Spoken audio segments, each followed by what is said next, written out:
Hari ini memang hari yang sangat berbeda dengan hari-hari yang normal. Saudara dan saya mengalami sesuatu yang tidak normal, tetapi lambat laun kita merasa bahwa ini menjadi sebuah kenormalan. Ya. Mengapa? Karena coba bayangkan, 1 minggu terakhir paling tidak saya menerima lebih dari 10 berita duka. Tentu saja lebih banyak ya, tetapi yang orang-orang yang saya kenal baik, saya terima dalam minggu ini lebih dari 10.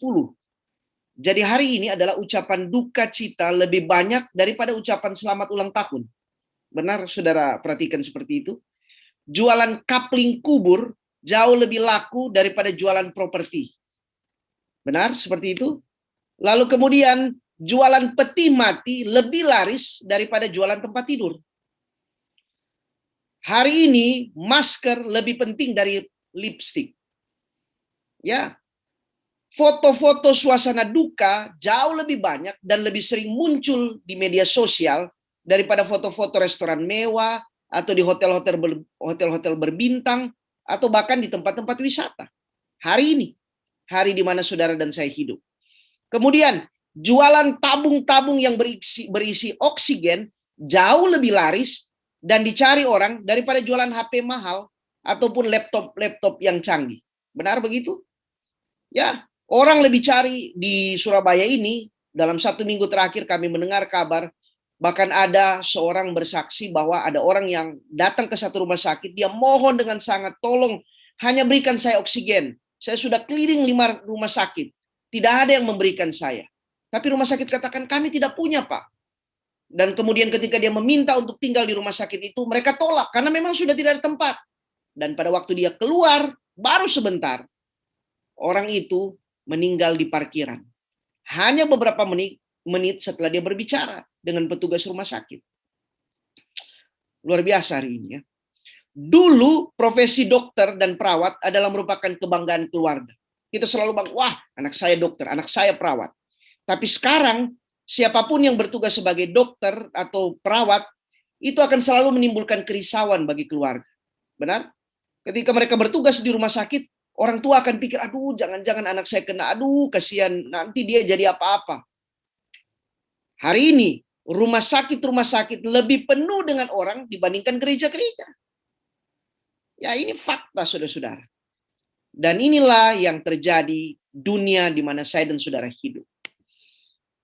Tadi malam saya memeriksa catatan bahwa sampai hari ini di seluruh dunia sudah 193 juta orang yang terpapar. Di Indonesia baru 3 juta sekian.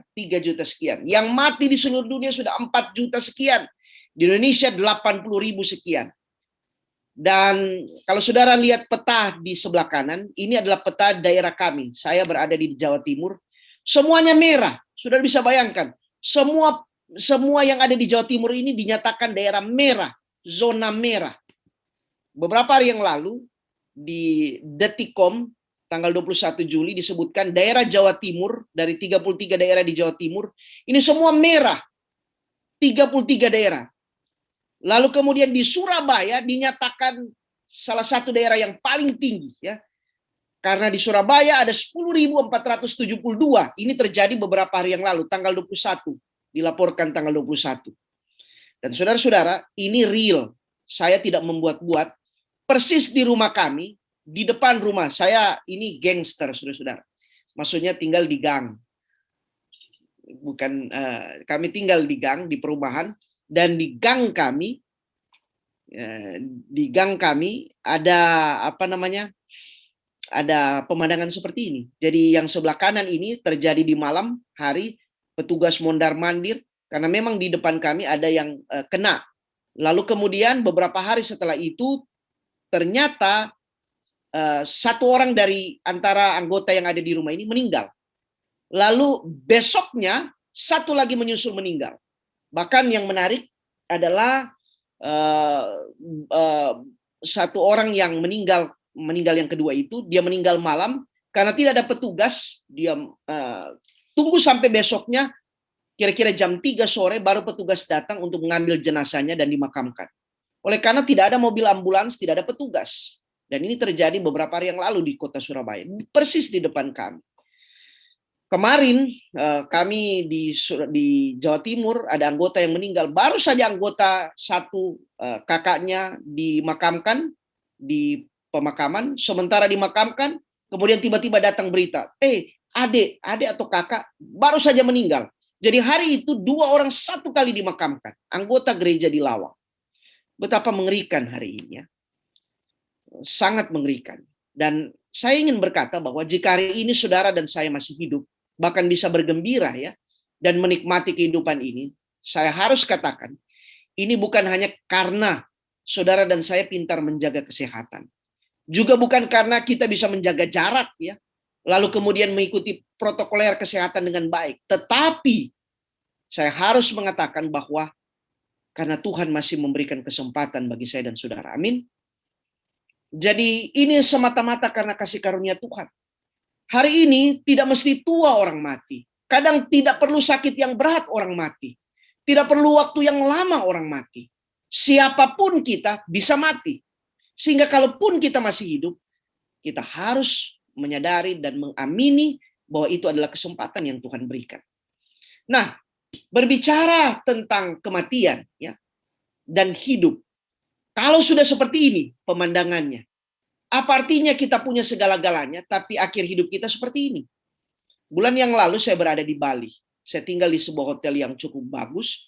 Kebetulan teman saya yang menjadi manajer di hotel itu, sehingga dia memberikan gratis. Kemudian dia cerita, baru saja owner dari hotel itu. Owner ini cukup kaya. Dia punya hotel di Bali, dia punya hotel di Melbourne, di Australia. Dia punya hotel di Hong Kong, di Singapura, di Bandung, di Jakarta, di mana-mana. Dan dia kemudian datang ke Bali. Hanya cek sebenarnya apakah hotel-hotel atau usahanya berjalan dengan baik. Tiba-tiba dia terpapar COVID. Pada waktu terpapar COVID, dia masuk rumah sakit. 5 hari kemudian, dia dinyatakan meninggal.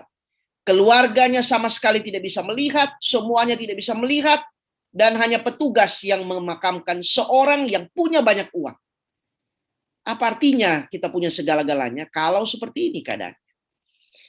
Di Surabaya di awal bulan Juli ini ada seorang crazy rich, dijuluki crazy rich karena memang kaya. Seorang yang bernama Arif Harsono. Dia adalah bos Samator. Samator ini adalah perusahaan yang cukup dikenal di Indonesia, supplier dari gas di banyak tempat di hampir seluruh daerah di Indonesia. Bahkan di bawah perusahaan dari orang ini ada 50 pabrik oksigen. Tapi saudara tahu bagaimana nasib dari orang ini? Dia mati karena kekurangan oksigen. Tanggal 2 Juli 2021 di Rumah Sakit Adi Husada Surabaya. Seorang punya pabrik oksigen, tapi ironisnya mati kekurangan oksigen. Orang kaya. Menarik, saudara-saudara hidup ini ya. Tahun yang lalu ada sebuah artikel yang mudah-mudahan saudara tidak dengan artikel ini. Artikel ini diambil dari data yang dikumpul oleh Program Pangan Dunia WFP ya, WFP. Dia bilang begini bahwa di tahun 2020 diselidiki bahwa COVID ini yang banyak terpapar dan meninggal dunia adalah mereka dari kalangan atas. Ada 82.000 sekian yang meninggal. Kemudian kalangan menengah lebih kecil, 11.000. Justru yang di kalangan bawah hanya 1.230. Jadi apakah benar COVID ini hanya untuk mereka-mereka yang punya uang, yang kaya? Entahlah sampai di mana penelitian survei ini dilakukan, tetapi ini kenyataan tahun yang lalu. Jadi kalau sudah begini keadaannya, sekali lagi pertanyaan, apa artinya kehidupan bagi saya dan saudara? Disinilah kita menyadari betapa penting dan berharganya sebuah kesempatan hidup. Amin.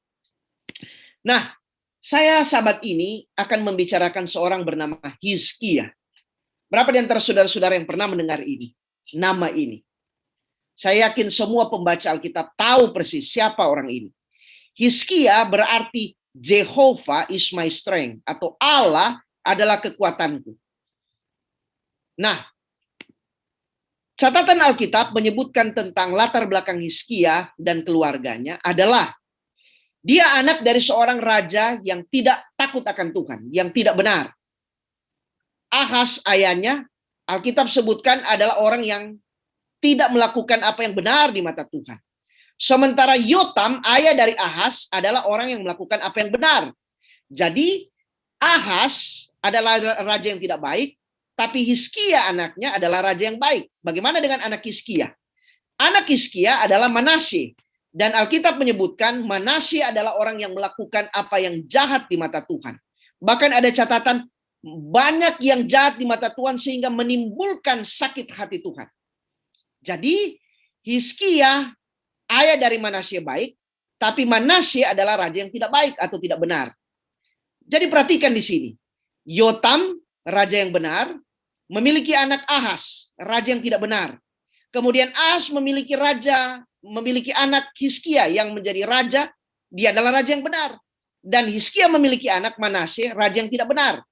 Jadi 4 generasi ini unik. Benar, tidak benar, benar, tidak benar. Apa yang saya mau katakan di sini adalah iman seorang ayah tidak otomatis menjadi iman anaknya. Atau tidak otomatis bisa diwariskan. Keadaan bisa mengubah segala sesuatu. Mudah-mudahan saudara dan saya yang mengikuti acara siang Sabat ini adalah orang-orang yang dari orang tua setia, saudara juga setia, anak-anak saudara juga setia. Baik, nah catatan Alkitab mengenai Hizkia adalah seperti ini. 2 Raja-Raja 18 ayat 3 disebutkan ia melakukan apa yang benar di mata Tuhan. Dia menjauhkan bukit-bukit pengorbanan. Dia menguduskan kembali rumah Tuhan. Dia rayakan Paskah yang sudah lama tidak dirayakan. Dia atur tunjangan bagi para imam dan orang Lewi supaya mereka cukup.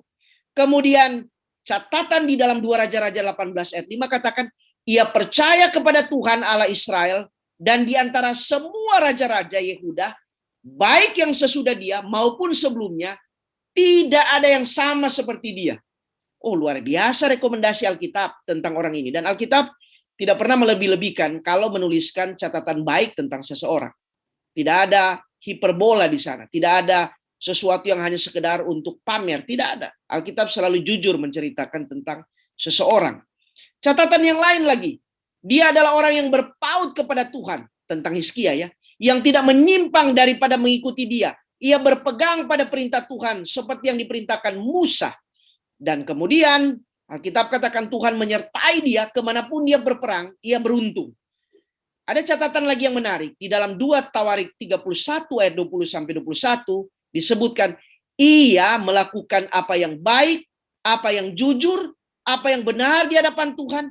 Dalam setiap usaha yang dimulai dalam pelayanannya terhadap rumah Allah dan untuk pelaksanaan Taurat, perintah Allah, ia mencari Allahnya. Jadi orang ini betul-betul sungguh-sungguh dengan Tuhan. Dan semua yang dia lakukan ini betul-betul dia lakukan dengan segenap hati sehingga segala usahanya berhasil. Jadi orang kalau seandainya dengan catatan seperti ini, saudara akan pikir ya sudah, orang seperti ini tutup mata dia akan fine-fine saja sampai akhir hidup, bukan? Karena selalu dalam asumsi kita orang yang bermasalah dengan Tuhan, maka mereka lah yang akan menemui masalah. Tetapi saya mau katakan kisah Hizkia dan banyak kisah lainnya di dalam Alkitab tidak selalu begitu. Bukan berarti saudara dan saya setia kepada Tuhan, maka kita luput dari segala sesuatu. Ini yang harus kita ingat. Tuhan tidak pernah menjanjikan bahwa hidup ini akan selalu aman. Tapi dia menjanjikan bahwa dia akan menyertai kita dalam segala sesuatu yang kita alami jika kita bersama dengan Tuhan. Daud katakan, sekalipun aku berjalan dalam lembah kekelaman, aku tidak takut, sebab engkau besertaku. Nah, sekarang semuanya berjalan dengan baik, lancar, sampai akhirnya datang serangan dari Sanherib. Sanherib ini Raja Asyur yang dalam tahun ke-14 pemerintahannya datang mencoba menyerang akan Hizkia. Perlu diketahui catatan Alkitab, 8 tahun sebelumnya kerajaan ini pernah menyerang Israel Utara. Jadi 8 tahun sebelum serangan ini, daerah utara Israel itu sudah musnah. Penduduknya ini diangkut ke Asyur, kemudian mereka ditawan, kemudian negeri itu diporak-porandakan, sehingga yang tertinggal adalah puing-puing. Dan kemudian 8 tahun setelah peristiwa itu, mereka datang ke daerah selatan, ke Yehuda. Jadi disinilah kita mengerti kenapa Hizkia ketakutan. Karena ada bukti. bahwa yang utara saja yang juga sebenarnya adalah umat Tuhan, tetapi kita tahu bahwa mereka ini lalai ya, sehingga waktu Hosea menjadi raja, maka mereka diserang oleh orang Asyur, kemudian kerajaan ini musnah. Jadi di sini kita mengerti wajar kalau Hizkia khawatir dan takut. Dia sempat memberi upeti kepada Raja Asyur, tetapi itu tidak menolong. Sanherib ini tetap berniat untuk hancurkan Yerusalem. Nah, kemudian Alkitab katakan Hizkia datang kepada Tuhan. Raja Asyur, Sanherib ini sebelum dia menyerang, dia berikan surat. Ini adalah surat peringatan. Yang menarik adalah jika saudara membaca Alkitab, disinilah kelebihan Hizkia. Hizkia tidak langsung mengumpulkan armadanya, kemudian mengatur pasukannya untuk menyerang. Tidak. Tetapi Alkitab katakan, dia pergi ke rumah Tuhan, dia bentangkan surat itu di hadapan Tuhan, kemudian dia berdoa. Catatan 2 Tawarik 32 ayat 20 katakan, bukan hanya Hizkia, tapi dia juga ajak Yesaya, dan kemudian mereka berdua bersama-sama berdoa kepada Tuhan. Saudara-saudara, sebelum saya lanjut, saya mau katakan bahwa ini penting untuk kita mengerti. Bahwa jika ada masalah, sebelum kita mengambil tindakan, bawa itu ke hadapan Tuhan.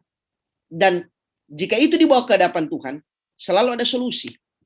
Nah, Alkitab mengatakan setelah selesai berdoa, 2 Tawarik 32 ayat 21 dan 22, katakan, lalu Tuhan mengirim malaikat yang melenyapkan semua pahlawan yang gagah perkasa, pemuka dan panglima yang ada di perkemahan Raja Asyur, sehingga raja ini dengan rasa malu, dia harus pulang kembali ke negerinya. Kemudian dia tewas sendiri oleh pedang, dibunuh oleh anak-anaknya. Nah, 2 Raja-Raja pasal 19 ayat 35 sampai 37, di situ lebih detail mengenai bagaimana apa yang Tuhan lakukan. Dia bilang begini, pada malam itu malaikat Tuhan keluar, lalu kemudian dibunuh 185.000 orang. Bayangkan, hanya dalam satu malam terjadi pembunuhan terhadap 185.000 orang. Saya berhenti sebentar. Apakah mungkin hari ini malaikat Tuhan sementara berjalan untuk membunuh? Saya juga tidak tahu. Kita juga tidak bisa mengatakan demikian. Tetapi yang pasti adalah bahwa Tuhan selalu berada di pihak umat Tuhan. Dan dia selalu menjadi lawan yang paling berbahaya bagi musuh umat Tuhan. Atau mereka yang melawan Tuhan. Nah, catatan di 2 Raja-Raja pasal 19 ini sama dengan Yesaya pasal 37. Jadi informasi ini adalah informasi yang akurat, di mana dua orang mengatakan informasi yang sama, bahwa terjadi kematian terhadap 185.000 orang dalam satu malam. Kemudian menyebabkan Sanherib pulang ke Asyur, kemudian di sanalah dia dibunuh oleh anak-anaknya dengan pedang. Nah, ini yang sekarang kita akan pelajari lebih detail. Kenapa? Karena jelas kronologis atau urut-urutannya Hizkia mendapatkan masalah. Kemudian dia datang kepada Tuhan. Kemudian Tuhan memberikan pertolongan. 2 Tawarik pasal 32 ayat 22 sampai 23 katakan, demikianlah Tuhan menyelamatkan Hizkia dan penduduk Yerusalem. Jadi Tuhan yang buat ya. Tetapi di ujung dari ayat itu, dari pasal itu disebutkan begini. Banyak orang membawa persembahan ke Yerusalem untuk Tuhan. That's fine. Kan memang wajar Tuhan dibawa persembahan karena orang bersyukur. Tetapi ada catatan juga. Dan barang-barang berharga untuk Hizkia. Jadi mereka kasih untuk Tuhan, mereka kasih juga untuk Hizkia. Pertanyaan saya, apa yang Hizkia lakukan sehingga mereka menang? Nothing. Tidak ada. Tapi kenapa dia harus terima barang-barang berharga?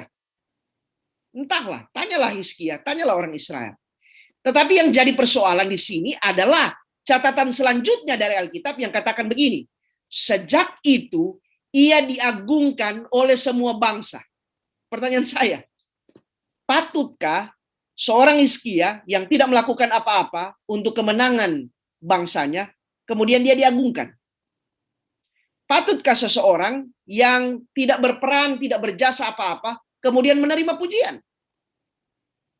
Saya mau katakan, tidak ada catatan tambahan lain dalam Alkitab yang menyatakan bahwa di saat Hizkia menerima pujian dari semua bangsa, dia sampaikan pujian kepada Tuhan. Tidak ada.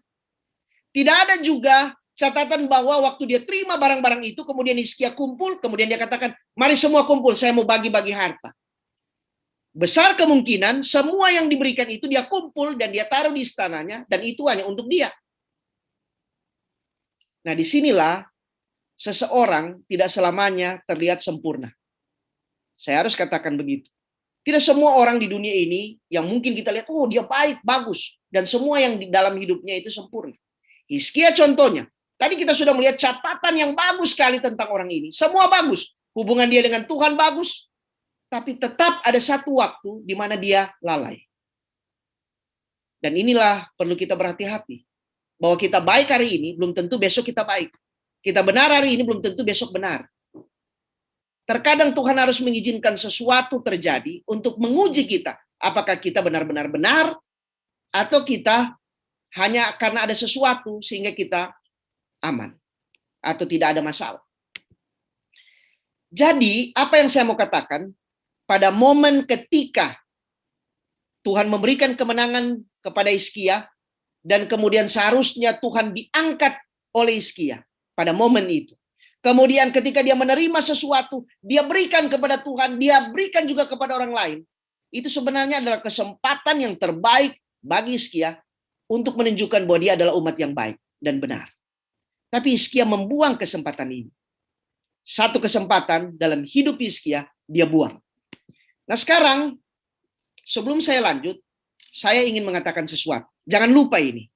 Jika saudara dan saya diberkati oleh Tuhan secara istimewa, jangan pernah lupa bahwa sebenarnya itu adalah kesempatan berharga yang Tuhan berikan untuk menjadikan diri kita menjadi figur di mana orang bisa melihat kemuliaan dan kasih karunia Tuhan.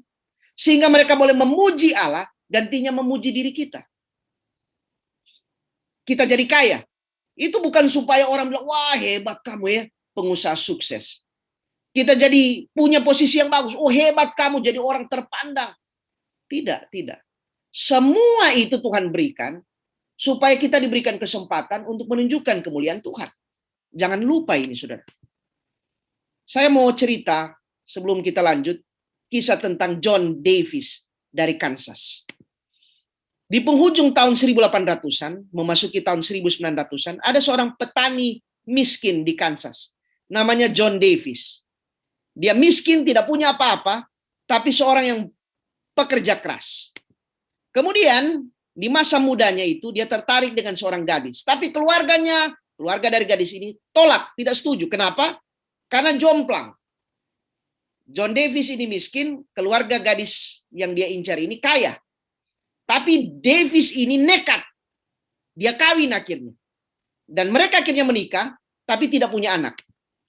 Lalu pada waktu mereka menikah, waktu dia jaya, kota Kansas sementara membangun. Dan sering pemerintah meminta bantuan untuk membantu proyek-proyek kota. Tapi dia selalu menolak dengan alasan, saya tidak punya utang dengan kota ini. Dan waktu itu dia sangat kaya. Banyak gereja minta bantuan, banyak orang-orang meminta bantuan, tapi Davis ini tidak peduli. Dan dia selalu mengatakan, saya kan tidak berurusan dengan orang-orang ini. Lalu pada saat dia kaya raya, tiba-tiba istrinya meninggal. Nah, dia shock. Akhirnya, waktu istrinya meninggal, dia sewa seniman untuk merancang patung dari batu pualam yang ditempatkan di makam istrinya. Kira-kira istrinya duduk berdampingan dengan dia di sebuah sofa, mereka berdua. Ini patung ini mahal sekali karena dari batu pualam. Lalu saking puasnya Davis ini, dia minta lagi tolong dibuatkan patung yang lain, patung yang kedua yang menggambarkan dirinya berlutut di makam istrinya. Lalu dibuatlah patung itu. Lalu setelah itu dia puas sekali dengan hasil dari tukang patung itu, sehingga dia pesan lagi. Dia pesan patung yang ketiga yang menggambarkan istrinya juga akan berlutut di makam dia, makam Davis ini kelak ya. Nah, patung ini sangat mahal karena berbeda dengan patung sebelumnya. Ini harus dibuat sayap. Kenapa dibuat sayap? Karena istrinya sudah meninggal. Jadi ditaruh sayap supaya membedakan ya. Lalu setelah membuat semua patung itu, akhirnya semua uangnya habis. Dia menghabiskan lebih dari 250.000 US dollar. Waktu itu uang ini sangat mahal. Nilai uang ini ya. Hanya untuk buat batu-batu ini di kuburan ya. Lalu kemudian ketika akhirnya John Davis ini meninggal di usia 93 tahun, dia justru tinggal di rumah yang sangat jelek. Yang menarik adalah monumen-monumen tadi pada saat itu sudah mulai tenggelam perlahan-lahan, tertutup ke dalam tanah berumput ya. Di kompleks makam itu nanti kemudian orang gali kemudian muncul ya. Dan patung-patung itu pun akhirnya rusak. Pada saat dia meninggal, hanya sedikit sekali orang yang hadir. Dan hanya satu orang yang berkabung. Sudah tahu namanya siapa? Horace England. Siapa dia? Dialah si pembuat semua monumen tadi. Dan batu nisan dari orang ini. Hanya dia yang meninggal. Hanya dia yang bersusah, yang bersedih. Yang lain tidak. Saya mau katakan, hidup ini adalah kesempatan. Kesempatan di mana kita seharusnya berbuat banyak bagi orang, bagi kehidupan ini. Jangan sia-siakan waktu yang Tuhan beri. Begitu lagu yang populer yang kita sering dengar. Kembali lagi kepada Hizkia. Hizkia adalah orang yang membuang kesempatan yang Tuhan berikan kepadanya pada waktu itu. Nah, 2 Tawarik 32 ayat 24, Yesaya 38 ayat 1, 2 Raja-Raja 20 ayat 1, kalimatnya sama. Pada hari-hari itu, Hizkia jatuh sakit sehingga hampir mati. Entahlah, karena ini akibat dari perbuatannya itu, kemudian dia sakit, tapi Alkitab katakan dia sakit. Dan kata-kata ini, pernyataan ini persis setelah kasus dengan Sanherib selesai. Kemudian muncul informasi Hizkia sakit. Kemudian 2 Raja-Raja 20 ayat 1, Nabi Yesaya datang dan kemudian katakan begini, sampaikanlah pesan terakhir kepada keluargamu, sebab engkau akan mati, tidak akan sembuh lagi. Saudara, bayangkanlah kata-kata ini jika seandainya saudara dalam kondisi seperti ini. Sudah di ventilator, dokter semua menyerah, kemudian katakan, ya berikanlah pesan-pesan kalau kamu masih bisa mau berikan pesan. Saya mau katakan saudara-saudara, masih untung kalau kita masih bisa berikan pesan. Kalau saudara sama sekali tidak bisa memberikan pesan, betapa berharganya hidup ini, bukan? Hizkia disuruh sampaikan pesan-pesan. Wah, stres sekali dia. Stres sekali. Saya pikir dia sama seperti orang yang berada di rumah sakit, yang sudah di atas tempat tidur, ditaruh ventilator, kemudian putus asa, hampir putus asa. Saya kembali lagi ingin mengatakan, andai saudara seperti ini ya, harapan hidup saudara sangat tipis. Apa yang akan saudara lakukan? Dan kembali lagi, hidup ini adalah kesempatan. Jangan sia-siakan waktu yang Tuhan beri. 2 Raja-Raja pasal 20 ayat 2 dan 3. Hizkia memalingkan mukanya, kemudian dia berdoa. Doanya pendek. Tapi doa ini saya pikir adalah doa yang sangat luar biasa. Ah Tuhan, ingatlah kiranya bahwa aku telah hidup di hadapan-Mu dengan setia dan dengan tulus hati. Dan bahwa aku telah melakukan apa yang baik di mata-Mu. Kalimat-kalimat seperti ini tidak muncul waktu dia terima harta. Kalimat-kalimat ini tidak muncul setelah dia diberikan kemenangan oleh Tuhan. Kalimat-kalimat penyerahan ini nanti muncul waktu dia sakit. Dan saudara-saudara, kadang kita seperti ini. Waktu kita di puncak, kita lupa Tuhan. Tapi waktu kita di bawah, kita betul-betul berteriak kepada Tuhan. Alkitab katakan, kemudian menangislah Hizkia dengan sangat. Jadi sambil berdoa, sambil menangis, sambil menangis, sambil berdoa. Begitu terus. Anehnya, begitu dia berdoa seperti itu, baru keluar Yesaya atau belum keluar dari istana, Tuhan sudah jawab. Saudara bisa bayangkan ya, ada pasien COVID hari ini. Sudah pasrah. Dokter katakan habis. Nah, ada lagi harapan. Ventilator sudah mau dibuka. Tiba-tiba dia sembuh. Luar biasa. Di dalam cerita itu, Alkitab katakan, Tuhan yang berkata melalui Nabi Yesaya, telah ku dengar doamu, telah ku lihat air matamu, sesungguhnya aku akan menyembuhkan engkau.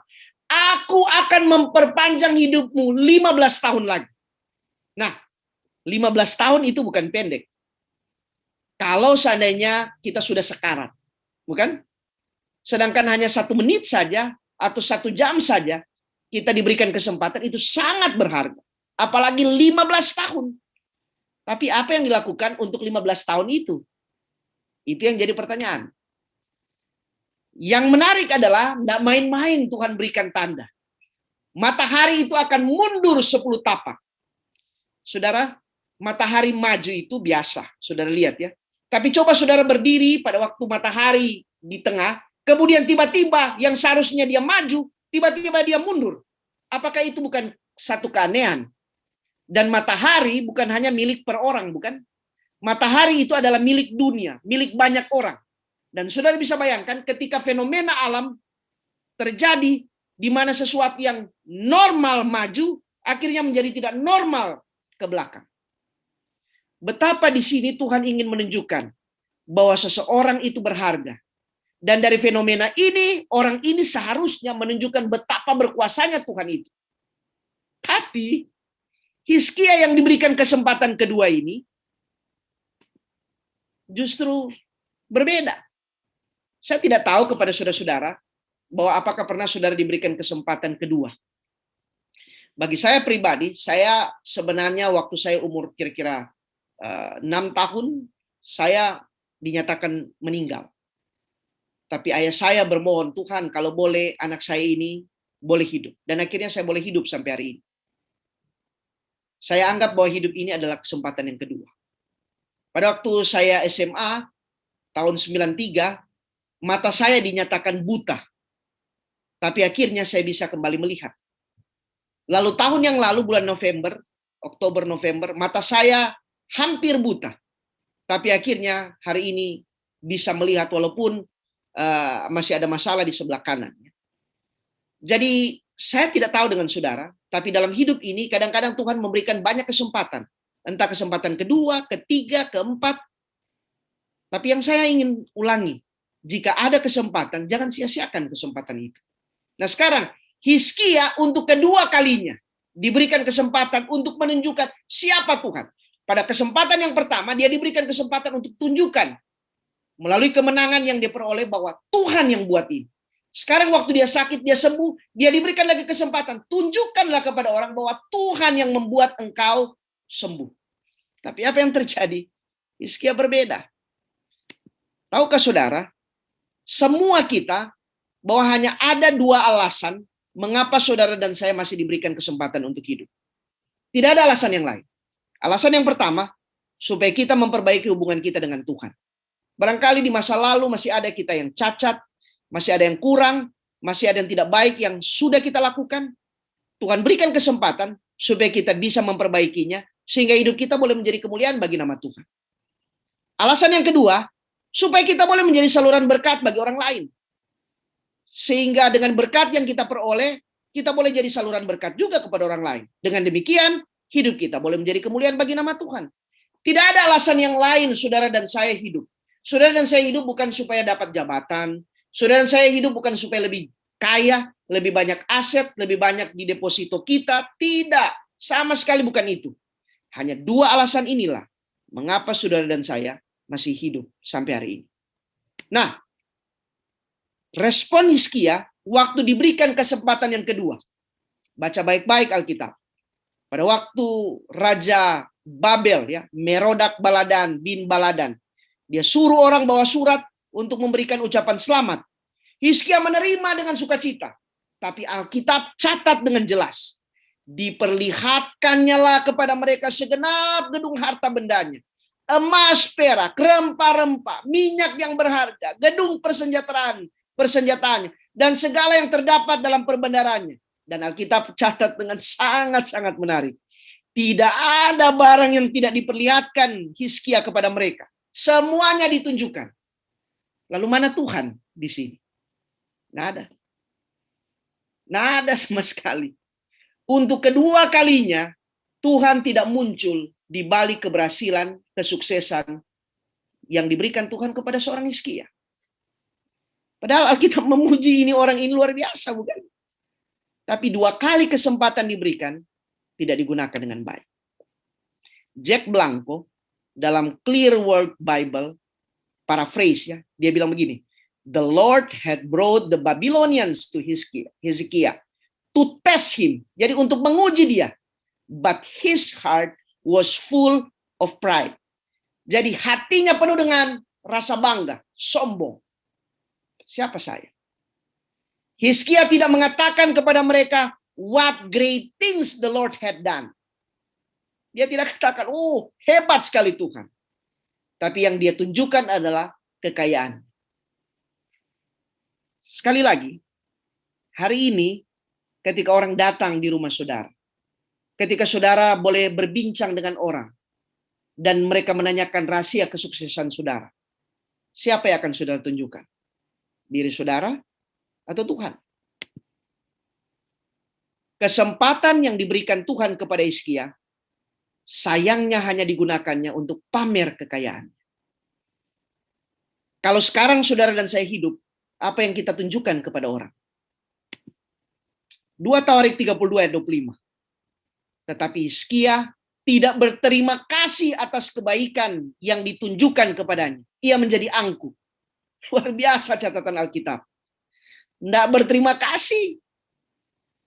Setelah dia sembuh, Hizkia menjadi proud, sombong, and forgot how good God had been to him. Menjadi sombong dan melupakan bagaimana Allah begitu baik dalam kehidupan. Sekali lagi, saudara dan saya bisa seperti ini bukan karena kita hebat. Kita memiliki segalanya bukan karena kita hebat, tapi karena Tuhan. Karena Tuhan. Kita diberi kesempatan hidup sekali lagi, bukan supaya kita menjadi kaya raya. Kita sombong akan kekayaan kita, bahkan menjadi orang yang cinta diri dan bangga dengan kekayaan kita. Kita diberkati Tuhan dan diberikan kesempatan oleh Tuhan dengan keadaan yang berlebihan, supaya kita menjadi saluran berkat Tuhan kepada orang lain yang membutuhkan. Jangan lupa ini. Jadi, perlu saudara catat, memberi dan menolong orang lain, ini bukan hanya sebuah perbuatan amal. Perbuatan baik kepada sesama. Tetapi ini menyangkut kita bisa masuk surga atau tidak. Loh, emang benar begitu? Ya memang. Alkitab katakan begitu. Saudara ingat cerita tentang orang muda yang kaya yang ingin masuk surga. Dia bilang, guru, perbuatan baik apakah yang kuperbuat supaya peroleh hidup kekal atau masuk surga? Tuhan bilang, jika kamu ingin masuk ke dalam hidup, turutilah segala perintah. Dia bilang, semua saya sudah ikut. Saya sudah vegetarian.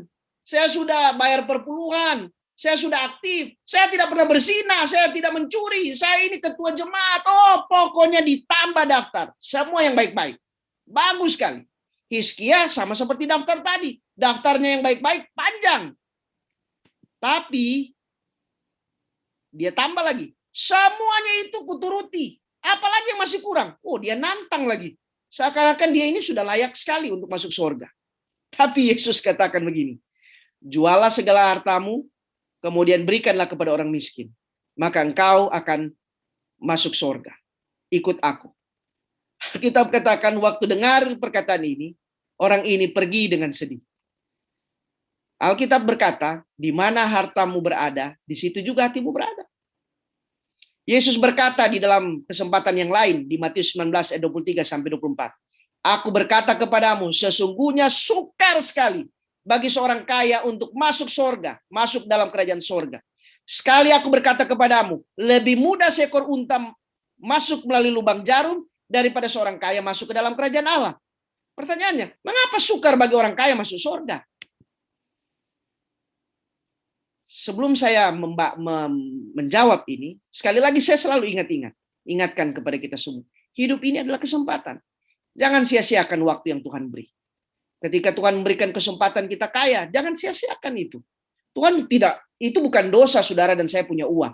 Bukan juga dosa saudara dan saya punya kekayaan. Tidak dosa saudara untuk punya posisi. Itu bukan dosa.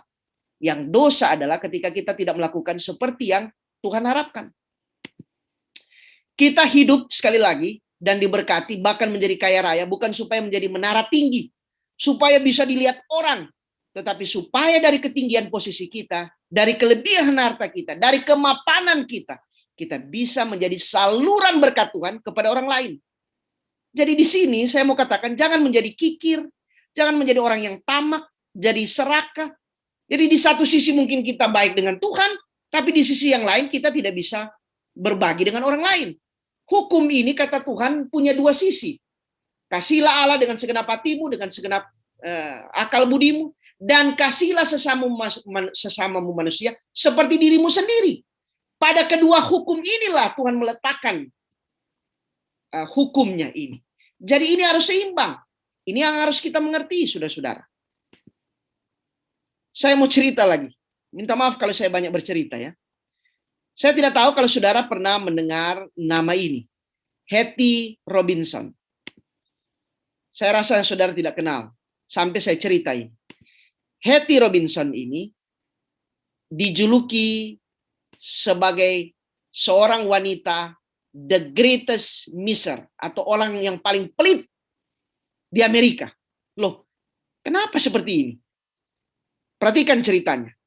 Pada waktu mamanya yang bernama Abby Robinson meninggal, dia wariskan 3,1 miliar. Ini miliar, saudara-saudara.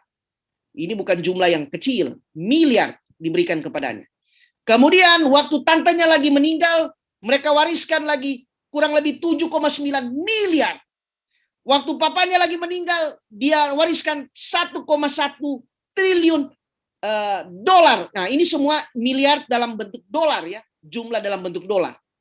Lalu kemudian bukan hanya itu. Pada waktu tantenya meninggal juga wariskan lagi 467 miliar dolar. Wow, saudara bayangkan ini kekayaan seperti ini. Ini baru bilang sampai 7 turunan enggak mau habis-habis. Tidur pun di atas uang pun yang enggak mau habis-habis. Tetapi saudara tahu bagaimana dengan kehidupan Hetty Robinson ini. Tanggal 11 Juli tahun 1863 dia menikah. Dia agak lama menikah karena mau cari orang yang selevel. Karena dia takut. Jangan-jangan kalau enggak selevel, ini orang yang mau kawin dengan dia justru mau ambil harta. Jadi setelah diadakan kesepakatan, baru dia kawin. Lalu waktu menikah, sepupunya coba untuk mendapatkan bagian kekayaan karena ada harta dari tante mereka. Tapi dia ambil semua itu, dia pergi ke tempat yang lain, ke Inggris, lalu kemudian di sana dia sembunyikan, baru kemudian setelah beberapa waktu dia kembali. Jadi orang ini betul-betul serakah, kikir ya. Lalu orang ini memang betul-betul dijuluki orang paling pelit se-Amerika. Karena hampir seluruhnya, seluruh hidupnya, sudah tahu karena mau cari hemat, tiap hari dia hanya makan oatmeal. Sudah bisa bayangkan orang banyak uang seperti ini hanya karena mau cari hemat, dia makan oatmeal. Karena dia pikir itu paling murah. Kalaupun sesekali dia makan pie, harganya tidak lebih dari 15 sen. Bajunya tidak pernah ganti-ganti, hanya gaun tua yang berwarna hitam. Sekali waktu, dia pernah habiskan sepanjang malam, hanya karena mau cari ada satu benda yang jatuh yang harganya sebenarnya hanya 2 sen. Daripada mau beli lagi, lebih baik dia cari sampai dapat. Ini orang memang aneh ya. Saya harap dan saya percaya tidak ada orang seperti ini di antara kita semua yang ikut ibadah siang hari ini. Tukang cuci yang datang ke rumahnya, dia bilang begini, kalau kamu cuci, cukup pakai sabun seadanya, hanya yang bagian kotor itu yang kamu pakai sabun, yang lain nggak usah. Sudah bisa bayangkan kalau saudara kerja di rumah seperti orang seperti ini. Saudara tidak akan kerasan karena aneh dan pelit sekali. Kemudian tasnya ini walaupun orang kaya dia hanya pakai tas kumal. Di dalam tas itu isinya biskuit-biskuit yang dia ambil kalau ada acara orang kasih biskuit ya taruh di situ. Kenapa? Karena dianggap itu nanti bisa dia makan, berhemat daripada dia beli. Aneh sekali orang ini. Anak laki-lakinya bahkan diamputasi kakinya. Kenapa? Karena waktu anaknya ini mengalami kecelakaan, dia cari dokter yang paling murah. Dia cari terus, akhirnya kaki anaknya ini membusuk. Dan akhirnya terpaksa harus diamputasi. Padahal uangnya banyak sekali. Dan waktu anaknya perempuan menikah, dia suruh calon mantunya ini tunjukkan dulu uang. Baru kemudian dia restui. Nah, waktu dia tua, dia kena hernia. Kemudian ditanya, bisa enggak dioperasi? Dokter katakan, oh ya boleh, harganya $150. Dia tawar. Boleh enggak lebih murah dari situ? Dan akhirnya karena dia anggap terlalu mahal, jadi akhirnya dia tidak jadi operasi. Dan waktu dia meninggal, ini yang paling menyedihkan. Dia meninggal karena tekanan darah naik. Kenapa naik? Karena waktu itu tukang susu datang ke rumahnya, dia tawar susu itu. Saking ngototnya dia, darahnya naik dan mati. Waktu dia mati, dia mewariskan uang senilai hampir 200 juta US dollar. Yang hari ini setara dengan kurang lebih 2,3 sampai 4,6 triliun US dollar. Ini di tahun 2019. Anaknya yang melihat kehidupan orang tuanya seperti ini, mereka akhirnya bilang, "Oh, enggak, kami tidak mau seperti ini." Jadi akhirnya mereka bagi warisan, kemudian anak laki-laki ini dia sumbangkan tanah yang akhirnya menjadi Universitas Massachusetts. Kemudian anaknya yang perempuan, dia tinggalkan uang besar sekali yang uangnya digunakan untuk mendirikan 64 perguruan tinggi di Amerika Serikat, gereja, rumah sakit, dan badan amal lainnya. Saudara-saudara, 1 Timotius 6 ayat 10 katakan, akar segala kejahatan adalah cinta akan uang. Sebab oleh memburu uanglah beberapa orang telah menyimpang dari iman dan menyiksa dirinya. Menyiksa diri dengan berbagai-bagai duka. Clear World Bible katakan, the love of money leads to all kinds of evil. Jadi ada banyak orang yang akhirnya cemas hanya supaya menjadi kaya dan tinggalkan imannya. Dan itu membawa kesedihan dan penyesalan pada akhirnya. Nah, untuk orang seperti inilah Matius 19 ayat 23 sampai 24 cocok. Kenapa?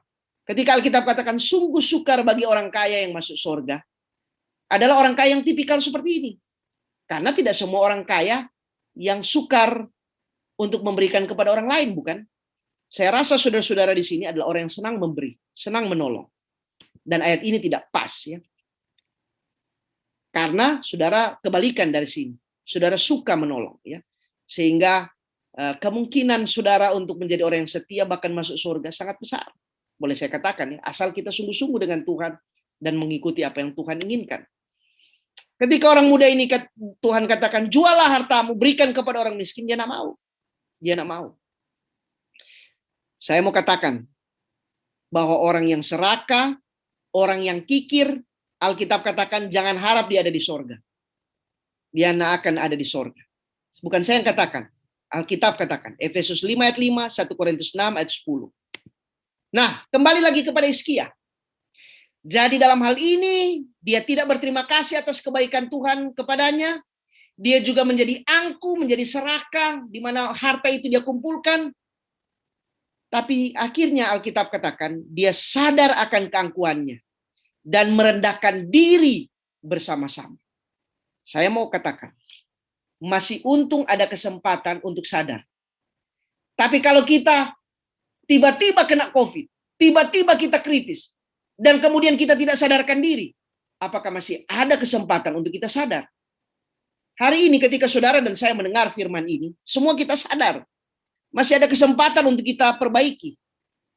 Siapa tahu besok giliran kita. Kita tidak tahu hidup ini, bukan? Tapi selagi ada kesempatan untuk memperbaiki, kenapa tidak kita memperbaiki diri? Hidup ini adalah kesempatan. Jangan sia-siakan waktu yang Tuhan beri. Saya sering melihat orang yang meninggal, ya. Lalu kemudian pada waktu meninggal biasanya orang dari Sumatera dan di Manado, oh itu heboh sekali.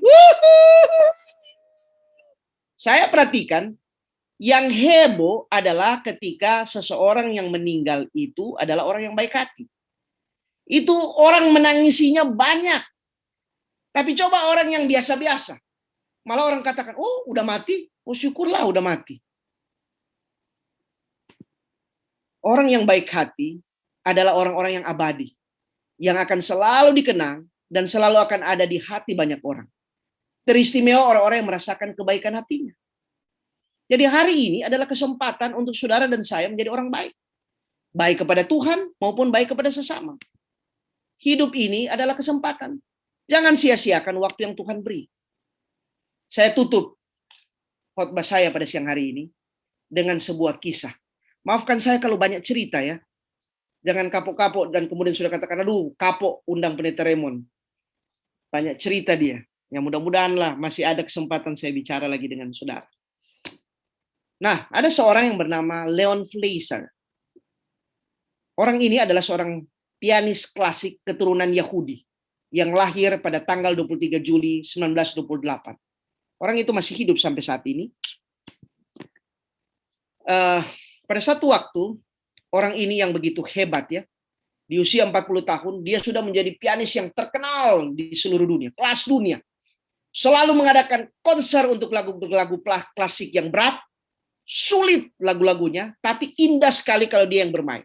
Dan akhirnya dia menjadi seorang yang sangat populer. Dia diundang di mana-mana untuk mengadakan konser.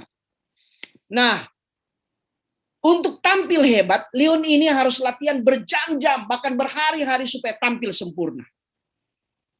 Saking kerja kerasnya ini, tiba-tiba di tahun 70, tangan kanannya ini lumpuh. Jadi saudara bisa bayangkan seorang pianis, kemudian tangan kanan lumpuh. Dan akhirnya ini mengakibatkan dia tidak bisa lagi bermain dengan dua tangannya secara sempurna.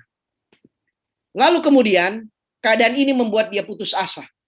Hampir saja dia bunuh diri. Karena ini membuat karirnya mati. Reputasi dan semua keistimewaannya sirna, mati seketika. Karena bagaimana mau bermain bagi seorang pianis tidak lengkap tangan. Tidak mungkin dengan tangan kiri terus. Harus ada tangan kanan. Tapi ini tidak berfungsi. Lalu kemudian karir Leon akhirnya berubah. Dari seorang performer yang selalu tampil di depan panggung, dia akhirnya menjadi hanya seorang guru yang mengajar murid-murid. Dia hanya lebih banyak tampil di belakang layar. Kemudian murid-muridnya yang tampil. Dan dia jalani profesi sebagai guru klasik piano selama 30 tahun, selama tangan kanannya ini tidak berfungsi lagi. Lalu kemudian satu waktu setelah hampir 30 tahun, tangan kanannya ini lumpuh, istrinya dengar ada pengobatan terapi pijat di Jepang yang bisa menyembuhkan kasus lumpuh seperti Leon. Awalnya dia tolak, dia pikir sudah buang-buang uang, buang-buang waktu, nggak usah lah. Tapi akhirnya karena didesak terus, dia terima saran istrinya, dia pergi, dan akhirnya dia sembuh total. Dan saudara, di usianya yang 70 tahun itu, dia kembali belajar bermain piano dengan kedua tangannya, dan akhirnya dia bisa tampil. Seperti pada waktu usia dia produktif, di usia 30-an. Dua tangannya bisa kembali berfungsi. Oh, luar biasa. Lalu kemudian, satu waktu diwawancarai Leon ini, yang dulu adalah seorang performer, kemudian menjadi seorang guru yang hebat, kemudian ditanya, Leon, bagaimana perasaanmu? Apakah kamu rasa waktu kamu punya tangan itu yang bisa bermain dengan baik, kamu rasa hebat, atau saat waktu kamu tidak bisa berdaya apa-apa?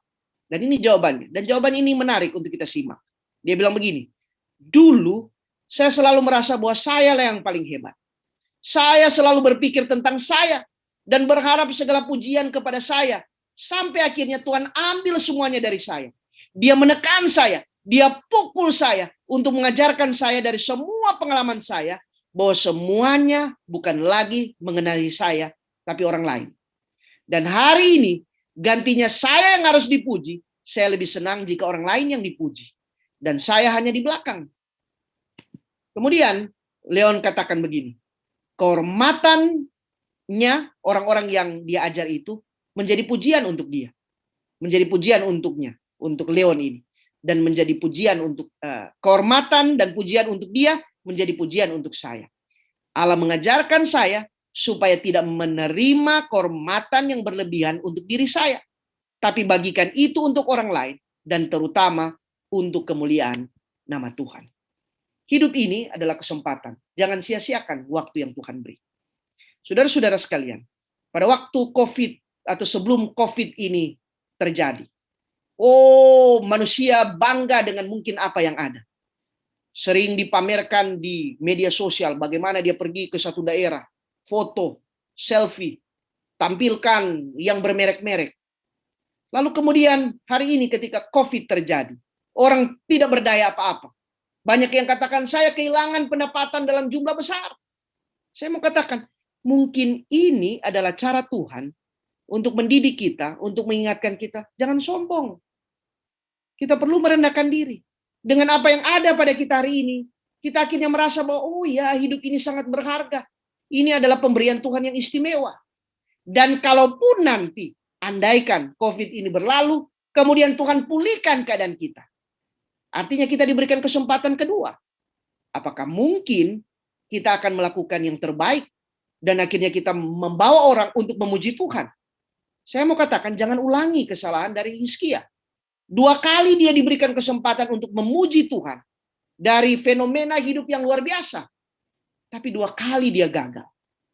Saudara dan saya, untuk berapa kali Tuhan menolong supaya kita bisa sadar. Dalam hidup ini, kata seorang yang bernama Yvonne Glasgow, ya.